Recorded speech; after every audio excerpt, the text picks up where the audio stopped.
Hello, this is Thomas, K4SWL. If you're new here, I like to do real-time, real-life amateur radio field activation videos. And today, I'm at South Mountain State Park at the Clear Creek Access. I am on my way to visit the parents, help them with a few odds and ends, and for a quick overnight trip. And yeah, I thought I'd stop off really quickly and do a park activation. The it's really pretty. It's getting cold right now. It's actually fairly warm today, but it's going to dip down pretty cold tonight, and it's dropping pretty quickly, but I'm still here with almost short sleeves and a vest on, so I should be fine. Even though I've got these really big, beautiful trees here, and I always use these trees when I come to this particular site, I decided to deploy the Chelegance MC-750 again, because I'm getting used to this antenna. This is the vertical antenna. And I'm trying to operate it as a resonant antenna. I mean, it's just really nice to have a vertical that's resonant, that's not hard to manipulate and you know, when you want to move from one band to another.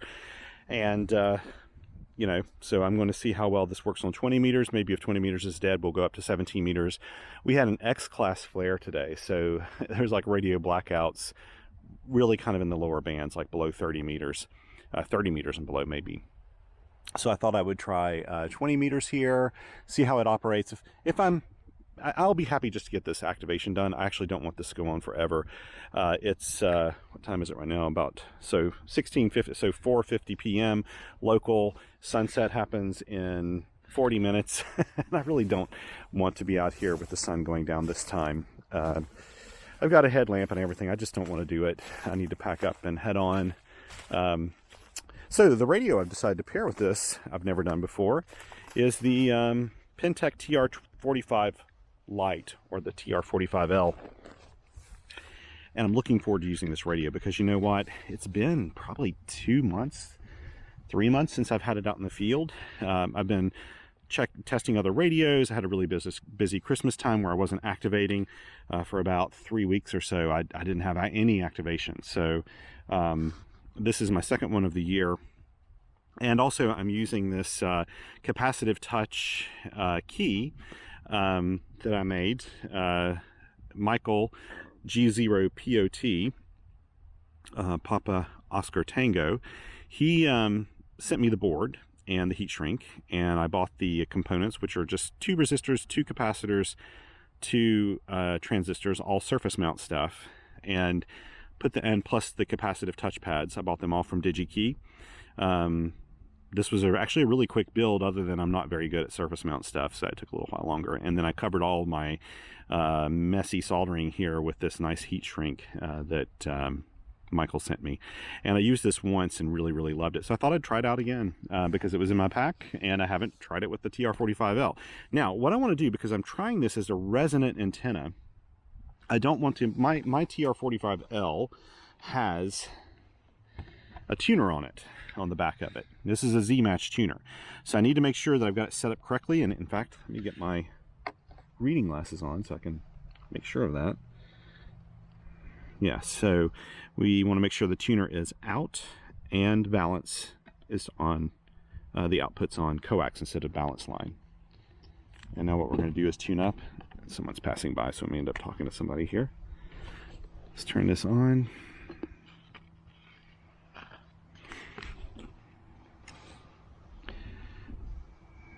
There we go. We can find a clear frequency here.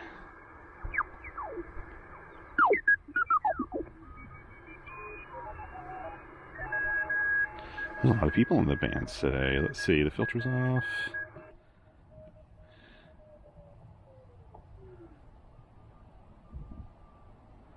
Okay, I'm not hearing anybody there. Or am I? RF gain's up, notches out.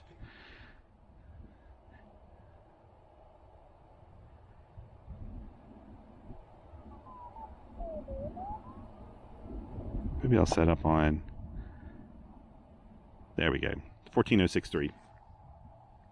Now, I've got this key plugged into the, the TR-45L actually has a key for like a, just a simple key, and then it has paddles. So you can do a straight key or paddles, just depending on which one you hook up here. So I am going to use this. Hopefully this will work. Yeah, it works. Let's see what the SWR is. Let me turn this down. Oh, it's excellent. Excellent. Yeah, I've got it on reverse. That's right. I do have it on reverse, not forward. So that's like what, a 1.2, 1.3 to 1. I'm happy with that. I could probably go tweak that antenna length and make it 1 to 1 if I really wanted to, but that's perfectly fine. And actually, I'll kind of show you how I did this. I didn't, they make it so simple with this antenna. Get back up here real quick and I'll show you.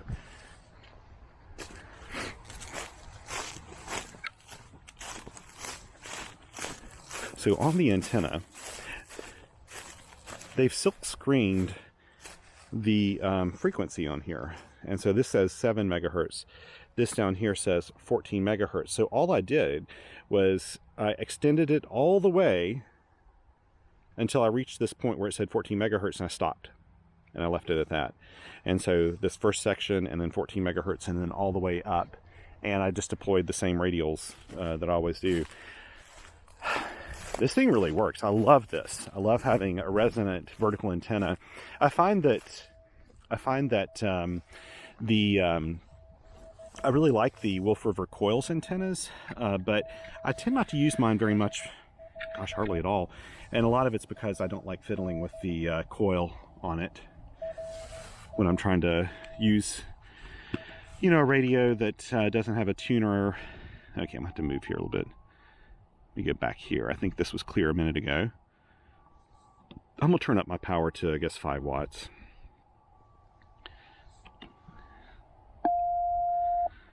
I can't tell really if that RF power. There we go. I think that's 5 watts now. And I need to move this into key position or paddles. Okay, here we go. Okay.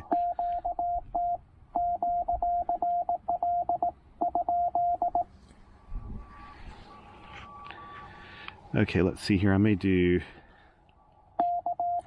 I'm going to have it do a call CQ. I've also got my log set up here for N3FJP. I'm going to do on the side. Hopefully I can keep up with that.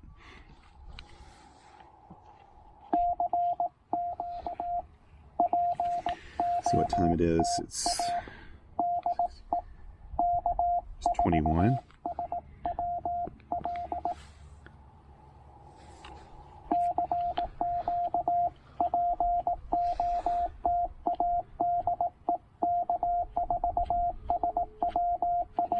Hopefully the reverse beacon network will catch me and then get spotted.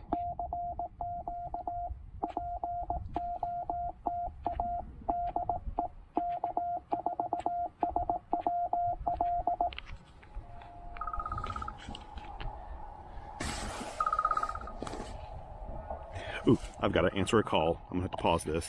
Okay, sorry about that. I had a phone call I had to take. So someone sounded like they were on my frequency, well, the frequency I was on here.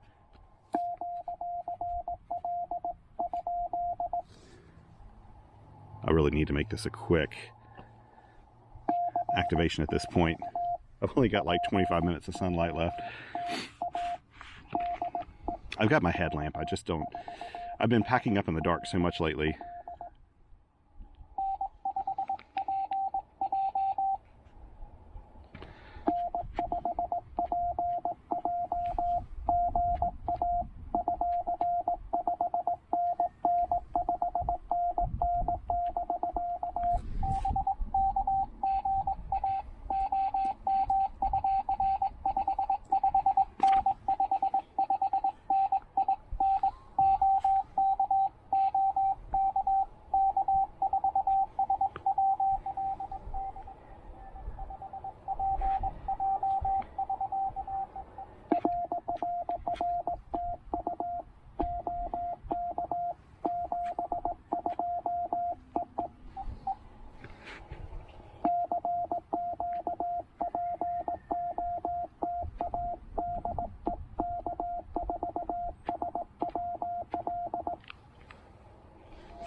Okay.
There we go.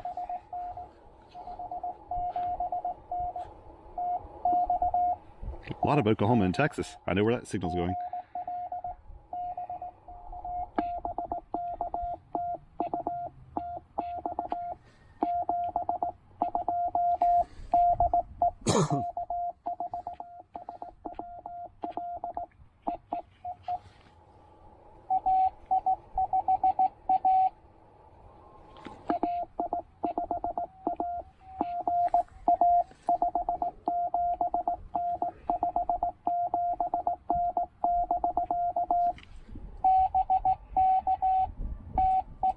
That's how quiet that receiver is on this radio.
There, I have that set up to do. So I got 8 so far. I'm probably not going to do a whole lot more than this. Actually, it's going to be a very short activation.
All right.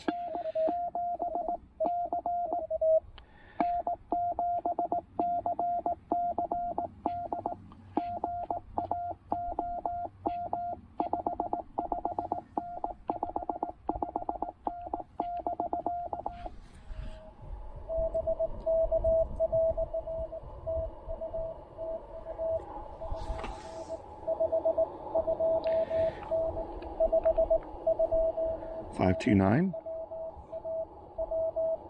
Washington State.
Not bad. Okay, I've got my valid activation.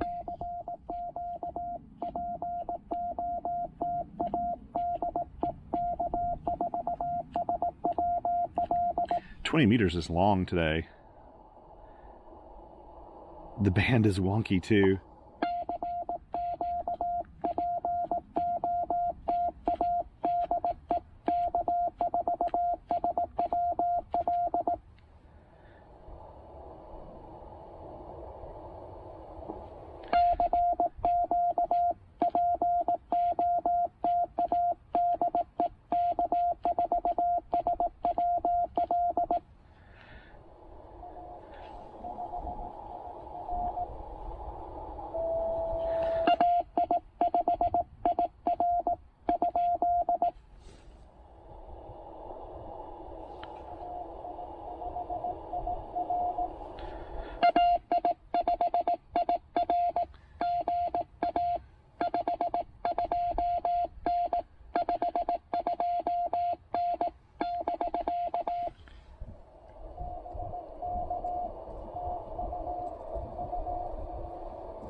Wow, Oregon. Man, really working the West Coast with this. It's kind of funny. The pattern, the QSO map's going to look very interesting for this.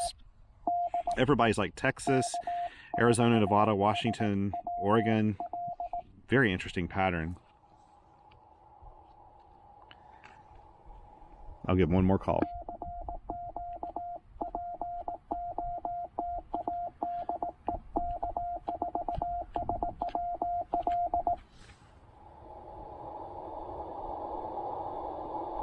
Okay, nothing heard. I'm going to go ahead and call QRT.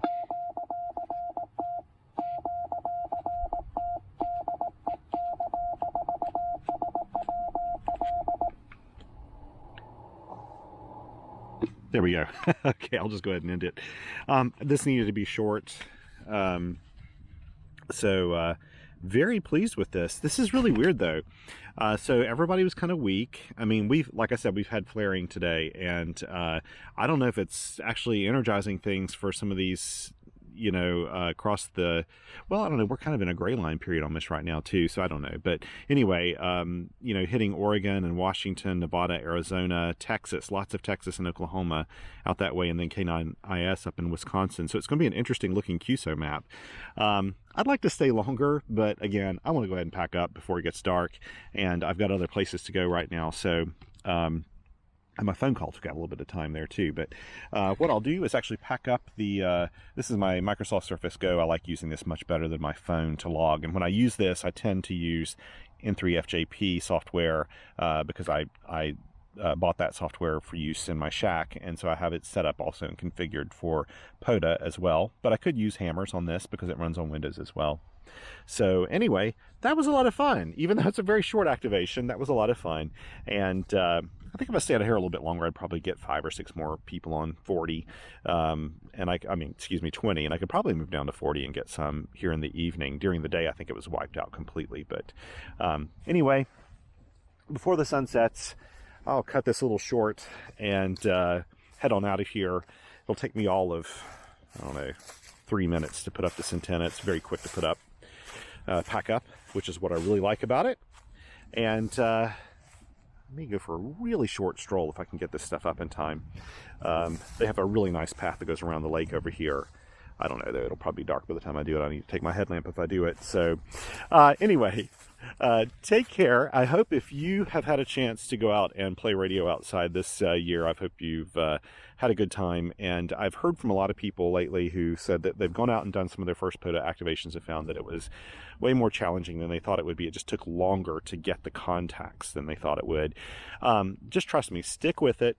There are bad days and you could be hitting those, but if you're spotting yourself, if you know that you're getting spotted and you know you've got a signal coming out that your equipment's working properly, you're going to be successful in POTA. You will. Don't worry about it too much. But everybody has a bad day, and I have been out days where I've had struggled to get my 10. It hasn't been in a long time actually, because you know, propagation's been, you know, pretty stable, especially up and around 20 meters. That's really come to life here in the last year. So I've been leaning a little more heavily on it. But yeah, just don't give up. Just go out and have fun. Never have any expectations when you go outside. Just go out to enjoy being outdoors and playing radio. And if you get your activation validated, just all the better. Just be kind to one another, because all we got on this old planet is each other. And if you know a ham who needs a little help, try to go out and help them get started, maybe with Parks on the Air or Summits on the Air, or even just getting set up at home. It is a little confusing to people when they're new, and we've had lots of new hams join the ranks. So go out there and be the best Elmer you can, because everyone needs a good Elmer when they're starting out. And even now, even when you've been doing it for a while, you always can learn from others. Okay. Take care, and I hope you get to go outside, play a little radio, and until next time, 7 threes.